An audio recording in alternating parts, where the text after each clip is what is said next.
샬롬 2월 18일 목요일 아침 묵상입니다. 오늘 말씀은 마태복음 14장 22절부터 36절까지 말씀입니다. 자, 어제는 남자만 5천 명을 예수님 먹이셨는데 거기서 마태가 정말 이야기하고 싶고 성경에서 이야기하고 싶은 건 5천 명을 먹이신 기적의 예수님이 아니라 불쌍히 여기셔서 5천 명을 먹이신 예수님이 주제예요. 그러니까 기적이 주제가 아니라 불쌍히 여기시는 그 마음, 구원, 그런 어려움에서 구원하시기에 오신 예수님이 주제고 오늘도 마찬가지입니다. 그러니까 우리가 무리를 걸으신 예수님, 그러니까 예수님이 무리를 걷는 것, 이게 굉장히 어떤 주제인 것 같고 이게 그거에 많은 사람들이 집중을 하는데요.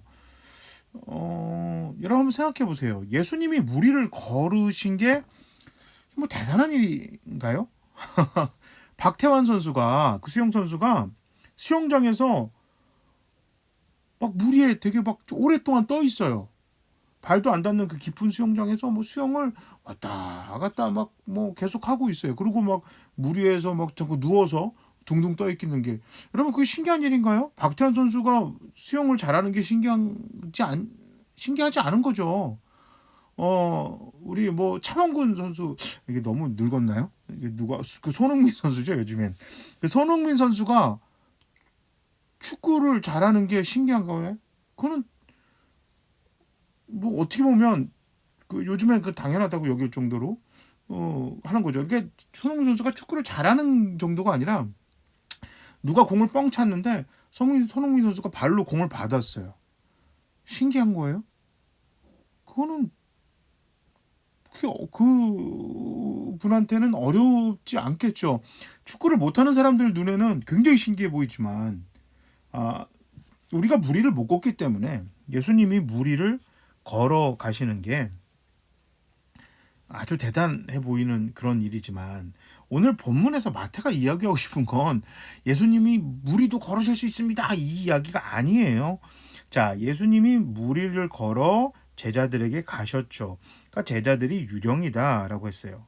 27절이 정말 예수님이 하고 싶었던 또 마태가 이야기하고 싶었던 겁니다. 안심하라. 나다 두려워하지 마라. 자, 그랬더니 베드로가 무리를 나도 걷게 하시옵소서. 그러니까 예수님이 오라. 그러니까 베드로가 무리를 걸었죠. 여러분 이게 신기한 거죠. 예수님이 무리를 걸은 게 신기한 게 아니고요. 예수님이 오라고 했더니 베드로가 무리를 걸은 게 신기한 거고. 자, 바람이 부니까 현실이 느껴지니까 어떻게 됐어요? 겁이 나시니까 무리로 바로 가라앉게 됐습니다. 그랬더니 31절에 믿음이 적은 사람아 왜 의심했느냐 그러면서 베드로를 건져 주셨습니다. 이 이야기를 마태가 한 이유는 자 하나님을 보고 예수님을 보고 믿음을 가지고 걸어가는 것 이건 참 어떻게 보면 이 세상에서 위험천만한 일이에요. 한번 여러분 생각해 보세요. 원수를 하나님처럼 대하고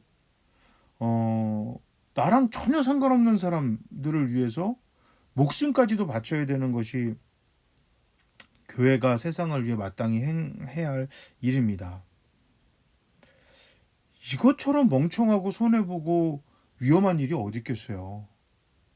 아니 그 다른 사람보다 먼저 앞서가기 위해서 노력하고 어떻게 하면 그들보다 1등 먼저 들어오는 거기 위해서 정말 입에 단내나게 살아도 제대로 못 살 판에 희생하고 배려하고 손해보는 것이 하나님이 교회와 성도들에게 원하는 삶인데 그렇게 살아가는 것 믿음으로 살아가는 건 베드로가 마치 예수님 명령에 따라 무리를 걷기 위해서 배에서 뛰어내려 그 갈릴리 호수를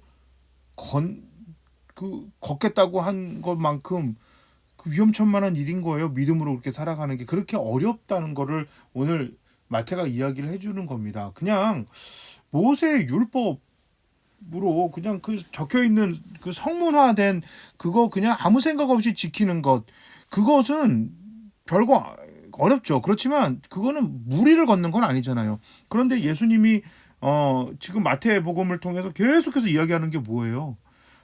이게 정말 다른 사람이 하나님의 자녀가 되는 하나님의 그 사랑을 맛보게 하기 위해서 정말 최선을 다해서 모든 것을 다 거기에 포커스를 맞춰서 중점적으로 행해야 하는 것이 정말 하나님의 교회 성도다운 삶이다 라는 것을 계속해서 마태가 이야기를 하고, 그 일을 왜 하느냐? 모든 사람들이 구원받게 하기 위해서 예수님이 이 땅에 오셨고, 그 일을 교회 믿는 자들에게, 오늘 본문에 따지면 이스라엘에게 가장 먼저 하나님이 크게 옛날부터 주신 거 아니냐. 그런데 왜 그거 안 하고 너희가 잘못된 율법의 해석, 성문화된 율법의 해석으로만 잘못된 신앙생활을 했을까?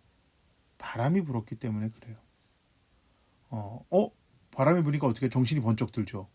응? 내가 물 위에 서 있네? 이게 가능해? 불가능하지? 하니까 훅 빠졌어요. 지금 마태가 그 이야기를 하고 싶은 거예요. 예수님이 무리를 걷고 베드로가 무리를 걷고 얘기하는 게 아니라, 이스라엘이 하나님이 주신 그 율법의 본래의 뜻, 원래의 그 사랑의 그 계명, 땅끝까지 하나님의 복이 되는, 세상의 복이 되어서 모든 사람을 하나님의 사랑을 알게 하게끔 하기 위한 그 목적을 상실한 이유가 뭐냐?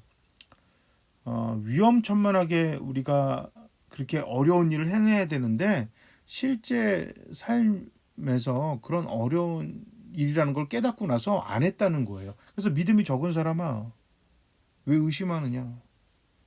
안 될 거야. 그렇게 살면 안 되지. 이건 뭐, 그건 저한테도 하는 말이에요. 이 말씀은 하나님 말씀대로 온전히 지켜 살아야 하는 게 참 얼마나 어렵고 힘들고, 어떻게 보면 바보 같은 일이라는 거 잘 알죠. 그러니까 어떻게 하냐면 안 하는 거예요. 이렇게 한다고 돼? 그러면서 머리를 굴리는 거죠. 그럴 때 예수님께서 그 이야기를 하는 거죠. 그러고 나서 34절 이후에 보면, 게네사렛 땅에 도착했더니 사람들이 막 달려들어와서 옷자락이라도 만들게 해달라. 이건 뭐예요? 세상은 하나님의 사랑, 하나님의 은혜에 이렇게 굶주려 있는 거죠. 그런데 삶에 바람이 부니까 안 하는 거예요. 지금 그 이스라엘을 마태가 오늘 본문의 말씀을 통해서 지금 처해져 있는 이스라엘 상황에 대해서 예수님이 그 안타까워하는 마음, 그러니까 우리 교회나 성도가 세상에서 어려운 그런 바람이 불 때 현실적으로 어렵기 때문에 무리를 걷는 것만큼 그렇게 힘들고 어려운 그런 하나님의 그 사랑을 전하는 일을 안 하는 현실에 대해서 비꼬, 그러니까 뭐랄까, 책망한다고 해야 되나, 지적한다고 해야 되나, 그렇게 하고 있습니다. 분명한 사실은요, 그 무리를 걷는 것만큼 그 어려운 일을 누군가 해냈어요. 그 어려운 일을 누가 했어요. 옛날에 뭐 어떤 드라마 대사처럼 그 이 어려운 일을 내가 자꾸 해냅니다, 이런 것처럼 그 어려운 일을 누가 자꾸 해내서 이 우리나라 땅까지 복음이 들어왔고 우리가 예수를 믿는 거 아니겠습니까? 그런데 베드로가 무리를 걷는 것처럼, 또 우리 교회가 그렇게 어려운 일을 하는 것처럼, 그 일을 할 수 있는 가장 근본적인 요인은 뭐냐? 예수님이 도와주신다라는 그 기본 전제가 깔려 있는 거거든요. 예수님이 도와주시면 베드로가 무리를 걷는 것처럼 교회가 말도 안 되는 일이 현실이 될 수 있는 겁니다. 이게 믿음이에요. 그러니까 내가 아무것도 안 하고 또 나를 위해서 하나님 뭐 주세요 그래서 이게 믿음이 아니고요. 다른 누군가의 생명과 풍성한 삶을 위해서 내가 정말 죽을 수도 있는 그런 말도 안 되는 일을 벌리게끔 가능하게 만드는 것이 믿음이고, 그거를 우리 주님께서 도와주십니다. 우리 교회나 우리 성도, 저를 포함한 우리 모두는 하나님의 사랑, 하나님의 복음을 전하는 일에 정말 최선을 다해서, 그 위험천만한 일이고 바람이 자꾸 현실을 깨닫게 할지 모르지만 예수님만 바라보고, 또 세상에 예수님의 은혜와 사랑을 기대하는 사람들이 너무 많다는 것을 절대 잊지 않고 한 발 한 발 걸어 나가는 우리 모두가 되시길 바랍니다. 한번 기도하겠습니다. 하나님, 현실은 녹록치 않아서 파도도 치고 바람도 불면서 우리가 그 자리에서 그냥 아무것도 못하게끔 만들려고 합니다. 그러나 그 사탄의 유혹과 협박에 넘어지는, 또 붙잡히는 우리 모두가 되지 않게 하시고, 우리를 위해서 걸어오시는 그 주님을 향하여 우리도 발길을 내딛는 믿음의 발길을 내딛고 뛰어나가는, 그래서 주님의 옷자락이라도 만졌으면 좋겠다라고 여기는 그런 많은 사람들이 아직도 우리 주변에 많음을 꼭 기억하고 하나님의 은혜와 사랑을 전하는 교회 우리 모두가 되게 하시옵소서. 우리 주님 예수 그리스도의 이름으로 기도합니다. 아멘. 자, 이제 날씨가 조금 오늘부터 좀 풀리는데요. 그래도 여러분 하여튼 건강하게, 코로나 숫자가 조금 또 늘어나지만 여러분 하여튼 그럴수록 우리가 더 방역 이런 거 잘 끝까지 잘하셔서 주일날 우리 교회에서 꼭 봅시다. 자, 모두 샬롬.